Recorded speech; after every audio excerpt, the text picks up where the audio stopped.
They told him hunger would make him obedient, that after a few days without food, he would beg. After a week, he would break. After 2, he would promise anything just to taste bread again. But they didn't understand the difference between a starving body and a starving spirit. The boy chose the hunger. Day after day, he refused to eat, not out of weakness, but out of defiance. His legs trembled, his voice faded, his ribs showed through his skin. Yet his eyes never lowered. Every missed meal was a message. You can control my body, but not my will. By the 3rd week, even the master grew uneasy, because this was no longer punishment. It was power. This is the story of the boy slave who turned starvation into resistance and forced a system built on cruelty to face something it could not break. In the 23rd year of the reign of Pharaoh Thutmose, along the sun-cracked banks of the Nile near the city of Memphis, there was a boy named Ka. He was 12 years old, or thereabouts. No one kept records of when slave children were born, and he belonged as completely as a clay pot or a yoke of oxen to a man called Amenhotep the Younger, a minor official in the grain administration of Upper Egypt. Ka had been born into bondage. His mother, a Nubian woman named Nefret, had been captured in a southern raid when she was herself still a girl. She had died of fever when Ka was 5, leaving him with only 2 things: her dark, serious eyes, which he had inherited completely, and a habit she had given him of watching the sky. Every morning she had woken before the household and stood at the small window of their sleeping corner, her face tipped upward, breathing slowly. She never explained it. Ka came to believe it was the only free thing she ever did, the only act that Amenhotep's house couldn't lay claim to. He continued the ritual after she died. He woke before dawn, slipped through the door before the overseer stirred, and stood in the narrow alley between the grain storehouse and the kitchen wall, his face tilted up, watching the stars go out one by one as the sky grew pale. He had done this every morning for 7 years. It was, he had decided, his one true possession. Amenhotep the Younger was not a cruel man by the standards of his time. He did not beat his slaves without reason, and he fed them adequately: salted fish, coarse bread, onions, and a paste of ground chickpeas that the cook made every 3rd day. He considered himself a reasonable man, and he was. Reasonable men could own other people in the Egypt of that age without any great disturbance to their sleep. What Amenhotep valued above all else was order. His household was arranged with a bureaucrat's precision. Slaves had their roles, and those roles were fixed.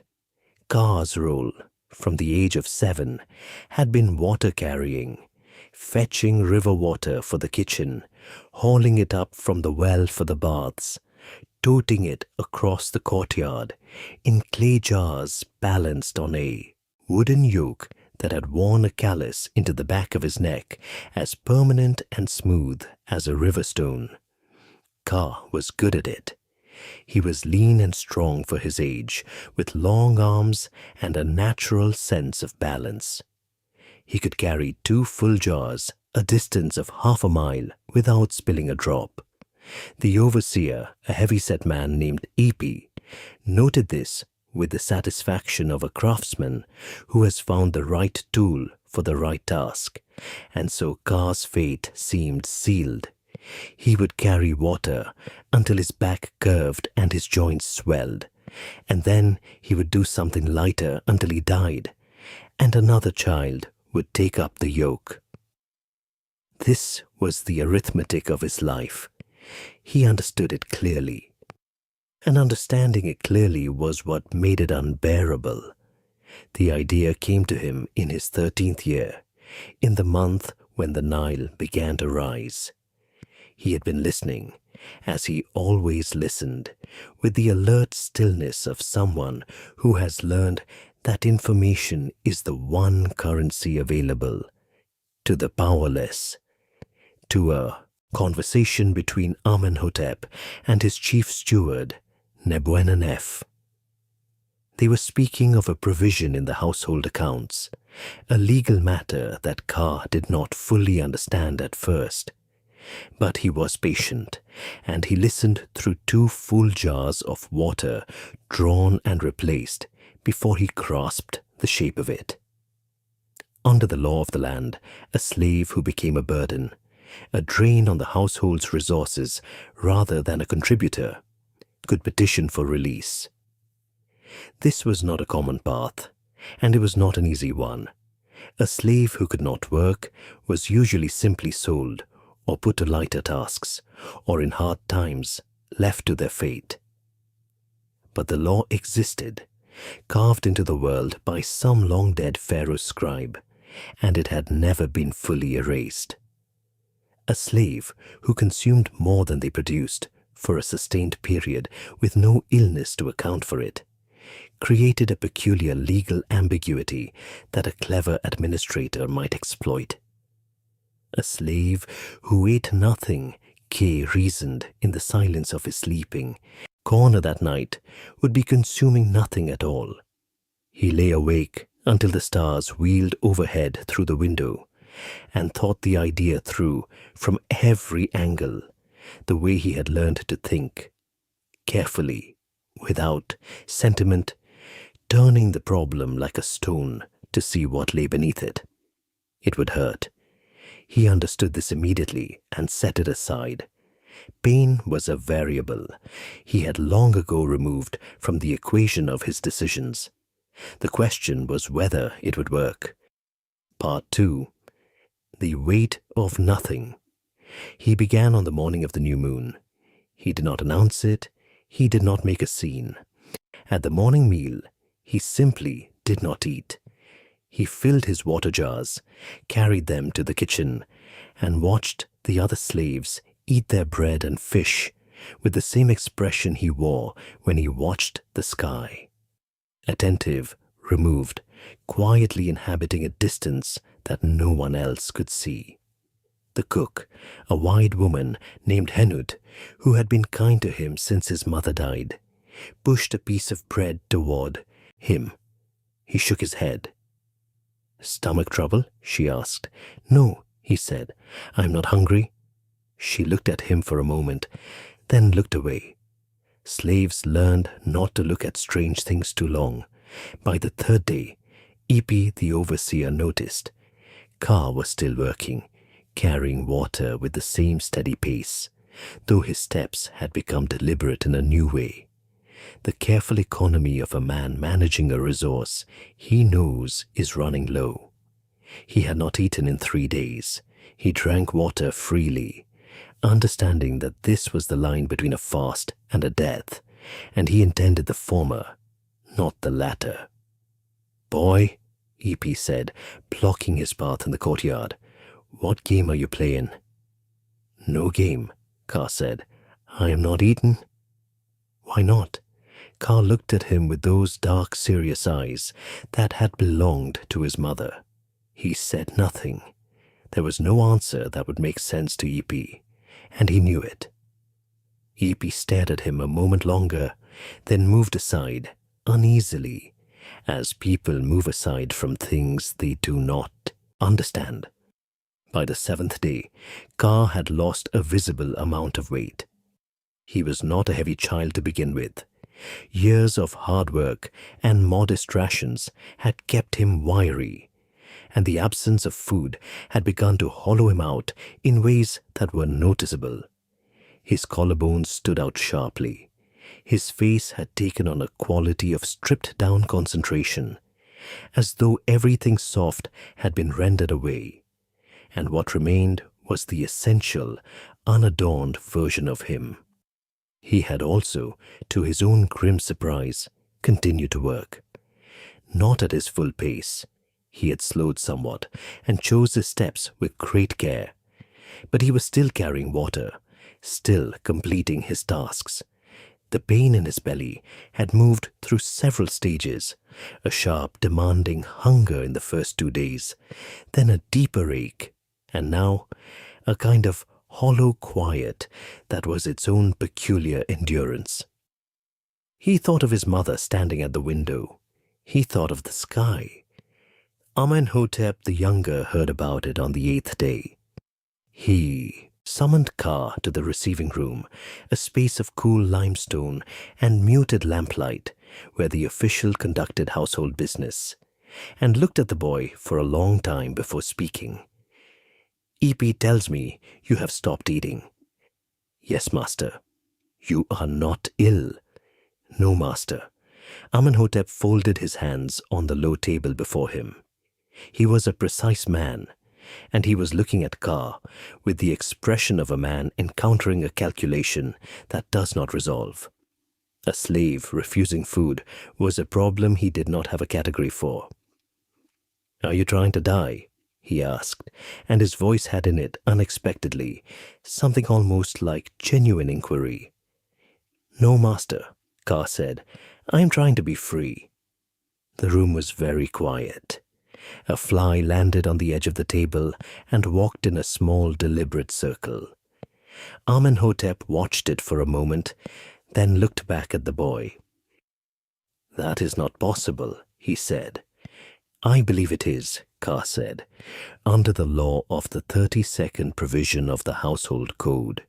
A slave, who is a sustained net burden." "You know the law," Amenhotep said, and now there was something else in his voice, not anger, closer to alarm. "I listened," K said simply. Part 3. The long argument. What followed was not a swift victory. Ka had not imagined it would be. He had studied Amenhotep well enough to know the man would not simply surrender to an argument he had not yet found a way to refute. He would probe, delay, and construct obstacles, not out of cruelty, but out of the bureaucrat's natural resistance to the disruption of established order.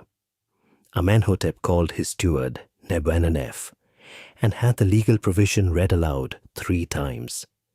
He called the household physician, a dry-voiced man named Userhat, to examine Ka and confirm that the boy was not concealing an illness. Userhat prodded him, looked at his eyes and tongue, pressed his fingers against his belly, and reported that the child appeared to be in declining but not yet critical health, and was voluntarily fasting. Amenhotep then called, after several days' deliberation, a legal scribe from the district administration. Ka was present for this meeting, standing against the wall with the careful stillness of someone who has learned to make himself unremarkable. He was on his 12th day now. He was still working, though at a slower pace and with Epi's grudging, bewildered permission. He had begun to feel a strange lightness, not the light-headedness of weakness, which was also present, but something underneath it, a sensation of having reduced himself to something pure and non-negotiable. He was a fact. He was a body that did not eat and continued to exist, and this fact, he understood, was his only argument, and it was ironclad. The scribe, a young man with ink permanently stained into the creases of his hands, examined the legal provision and confirmed that it did technically exist. He also confirmed that it had never, to his knowledge, been invoked. It was written for cases of genuine incapacity, Amenhotep said, illness, infirmity, not... He gestured toward Ka. Not this.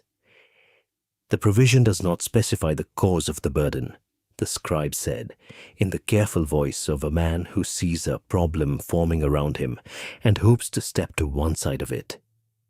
It specifies only the condition. Amenhotep was quiet for a long time.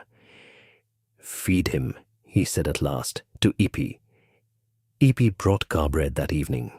Ka set it on the floor beside his mat and did not touch it. In the morning, Ipi brought it to Amenhotep's attention. In the afternoon, the physician came again. The bread sat on the floor until it hardened, and Henut swept it away. On the 16th day, Amenhotep summoned Ka again. The official looked different this time, not diminished exactly, but changed in the way a room changes when a large piece of furniture has been moved slightly. Something had shifted in his reckoning of the situation. "If I free you," he said, not looking at Ka, but at some point on the wall, above him, "you will have nothing, no house, no food, no protection. The world outside this compound is not kind to young Nubian boys without family or trade." "I know," Ka said. "You would be free to starve in the street rather than under my roof." "Yes." "Does that not seem like a poor bargain?" Ka considered the question seriously, because Amenhotep had asked it seriously, and because he believed in answering serious questions with equal seriousness. He thought of his mother at the window. He thought of the stars going out one by one as the sky filled with light. "There is a difference," he said at last, "between choosing to have nothing and being given nothing. The first is mine. The second is yours to give or withhold as you like. I would rather own my hunger than be fed by someone who owns me." Amenhotep looked at him directly for the first time in the conversation. He looked at him for a very long time. Then he said quietly, almost to himself, "Your mother was the same." Kehia was still. She stood at the window every morning, Amenhotep said. "I used to watch her from the upper courtyard. I never understood it." He was quiet for a moment. "I suppose I still do not." He reached across the table and lifted a small clay seal, the kind used on legal documents, and turned it in his fingers. "I will have the document prepared," he said. "You will eat tonight. Tomorrow it will be done."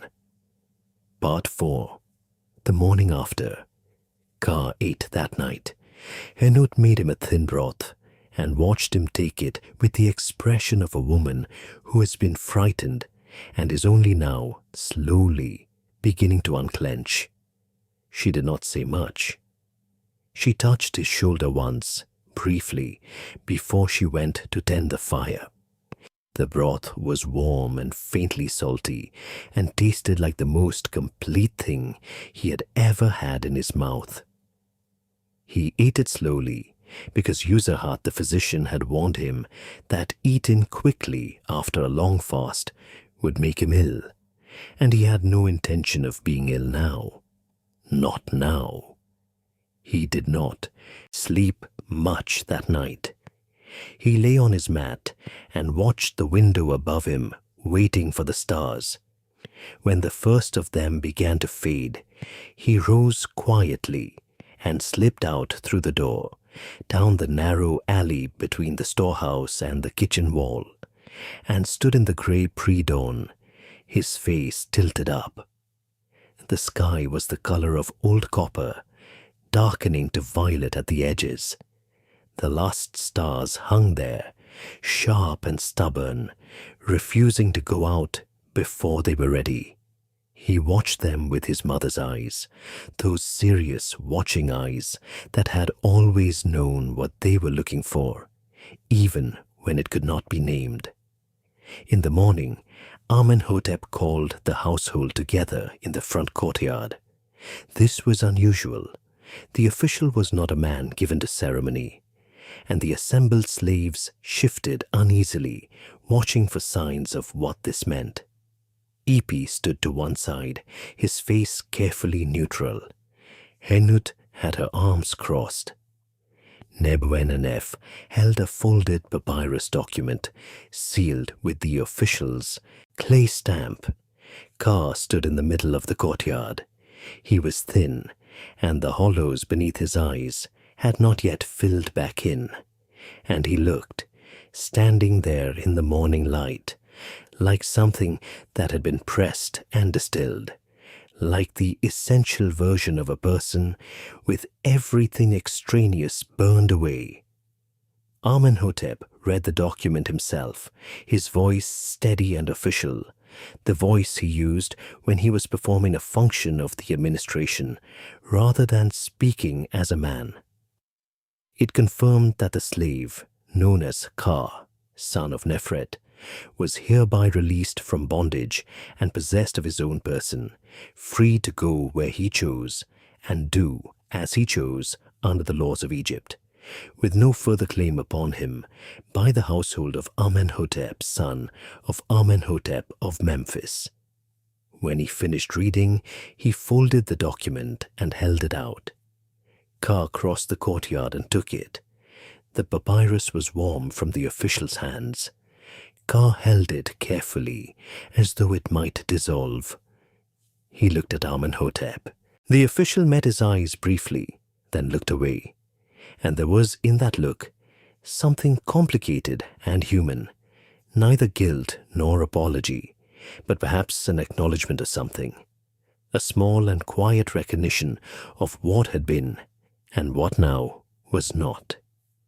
"You may go," Amenhotep said, and went inside.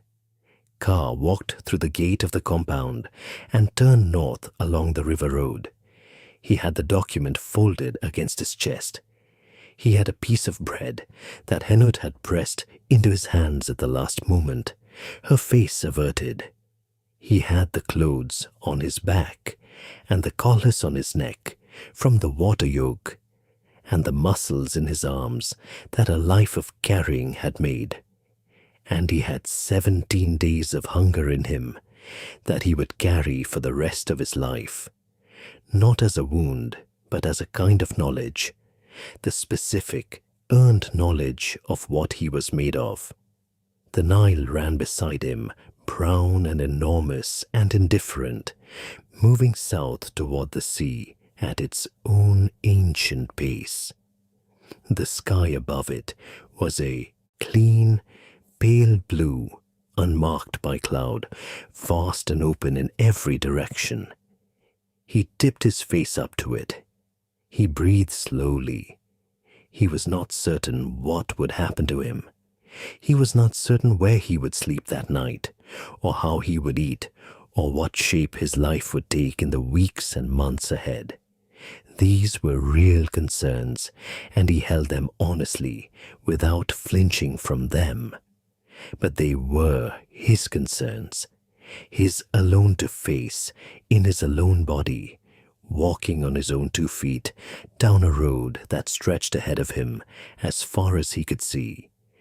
A boy with dark, serious eyes, and a piece of bread, and a piece of papyrus, and the whole enormous sky. It was, he thought, enough to begin.